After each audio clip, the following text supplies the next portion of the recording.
Moja pia kati ya taarifa ambayo imeshika gumzo zaidi katika siku ya leo ni kuhusu taarifa ya kuwa Washington inapanga kujiondoa kwenye mazungumzo ya usitishaji vita au mapigano ya siku 30 baina mwa Urusi na Ukraine.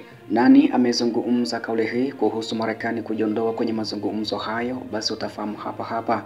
Undani wa taarifa hii pia utasikia kile ambacho pia Vladimir Putin na Xi Jinping, rais kutoka huko nchini China, wameweza kuzungumza katika siku ya leo baada tu ya rais huyo kuwasili huko Moscow nchini Urusi. Nikianza na taarifa kuhusu Washington kujiondoa kwenye mazungumzo ya vita vya Urusi na Ukraine, imeelezwa kuwa Washington inataka kujiondoa kwenye utamanio wa usitishaji mapigano au mazungumzo ya kusitisha mapigano wa siku 30 uliopendekezwa na Ukraine. Makamu wa rais kutoka nchini Marekani anayefahamika kama JD Vance amesema hivyo, akiongeza kuwa Marekani ina nia zaidi ya kuunda makubaliano ya amani ya kudumu na Moscow.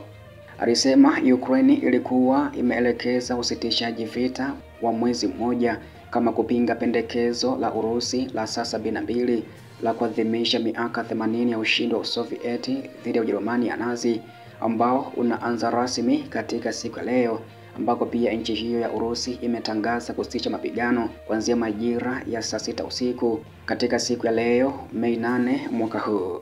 Hata hivyo, Moscow pia imekataa nayo mpango wa Kyiv, ikisema ya kwamba wanajeshi wa Ukraine ambao wamekuwa nyuma kwa miezi kadhaa wangetumia kujipanga na kuimarisha makao yao ya kijeshi.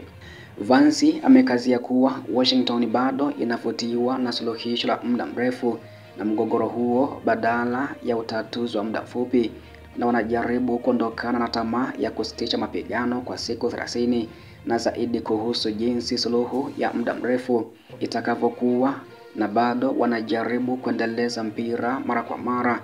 Makamu wa rais kutoka nchini Marekani JD Vance alisema hivyo. Vance pia alibainia kuwa Amerika imeona mapendekezo ya mazungumzo ya awali ya Moscow kama kupita kiasi. Hakika ofa ya kwanza ya amani ambayo Warusi waliweka mezani, itikio lao ni kwamba wanaomba mengi mno, alisema, lakini hivi ndivyo mazungumzo yanavyofanyika. Vance aliongeza kuwa rais wa nchi hiyo Bwana Donald Trump yuko tayari kabisa kuachana na mazungumzo ikiwa hakuna maendeleo, na kuzitaka Moscow na Kyiv kujihusisha na diplomasia, na wangependa Warusi na Waukrainia wakubaliane juu ya miongozo ya kimsingi ya kukaa chini na kuzungumza na mtu mwingine. Urusi imesema mara kwa mara iko tayari kwa mazungumzo na Kyiv, lakini ilibainisha kuwa Ukraine ina uaminifu mdogo, hasa linapokuja suala la kuheshimu ahadi za kusitisha mapigano, ambako pia msemaji wa mambo ya nje wa Urusi au msemaji wa wizara ya mambo ya nje ya Urusi anayefahamika kama Maria Zakharova alishutumu Ukraine kwa kuhujumu juhudi za awali katika eneo hilo, ikiwa ni pamoja na kusitishwa kwa siku 30 na Marekani kwa mgomo wa miundombinu ya nishati na mapatano ya Pasaka yaliyoungwa mkono na Moscow.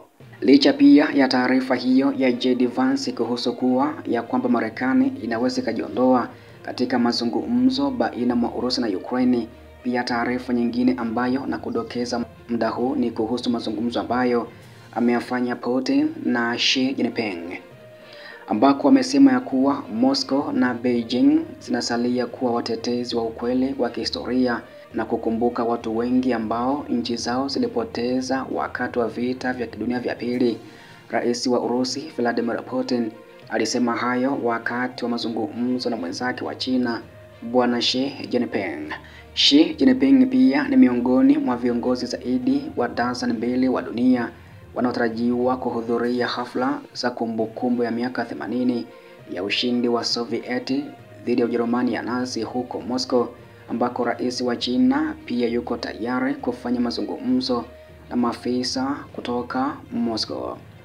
Wakati wa mkutano siku ya leo Alhamisi, Putin alimshukuru rafiki yake mpendwa Xi Jinping kwa ziara hiyo na kwa kuungana naye kusherehekea likizo takatifu kwa Urusi, Dhabihu ambazo mataifa yao yote mawili yalitoa hazipaswi kusahaulika kamwe, ambako pia Umoja wa Kisovieti ulitoa maisha watu takribani milioni 27 ukawaweka kwenye madhabahu ya nchi ya baba na kwenye madhabahu ya ushindi, na maisha ya watu milioni 37 yalipotea katika vita vya China kwa ajili ya uhuru na uhuru wake. Chini ya uongozi wa chama cha kikomunisti pia ushindi huo ulipatikana, kiongozi huyo alisema hivyo. Putin pia aliangazia umuhimu wa ushindi dhidi ya ufashisti, akiongeza kwamba Urusi na China zinatetea ukweli wa kihistoria na kumbukumbu ya vita na kupigana dhidi ya maonyesho ya sasa ya unazi mamboleo na kijeshi. Kiongozi wa Urusi pia alimshukuru Bwana Xi Jinping kwa kumwalika kwenye sherehe za ushindi wa Imperial Japan katika vita vya kidunia vya pili. Alisema, nitafurahi kurudi China rafiki katika ziara rasmi. Ndivyo pia ambavyo alisema kiongozi huyo. Katika salamu za mwangwi, Xi Jinping alisema ya kuwa kumbukumbu ya pamoja ya kihistoria na uwiano wa kimkakati kati ya Beijing na Moscow, wa China na Warusi kwa gharama ya hasara kubwa walipata ushindi mkubwa na wakatoa mchango usiofutika wa kihistoria kwa amani ya kimataifa na maendeleo ya kibinadamu. Kiongozi huyo pia alisema hivyo. Urusi na China zimekuwa na uhusiano wa karibu mno kwa muda mrefu, ambako nchi hizo mbili zikielezea uhusiano wao kama ushirikiano usio na kikomo ambapo hakuna maeneo yaliyokatazwa. Beijing pia imekataa mara kwa mara kuunga mkono vikwazo vya Magharibi dhidi ya Moscow kutokana na mzozo wake na Ukraine. Na hicho pia ndicho ambacho wamezungumza viongozi hao kutoka huko Urusi na Ukraine, ambako Vladimir Putin pamoja na Xi Jinping kutoka nchini China waliweza kuzungumza machache baada tu ya kuwasili huko Moscow nchini Urusi.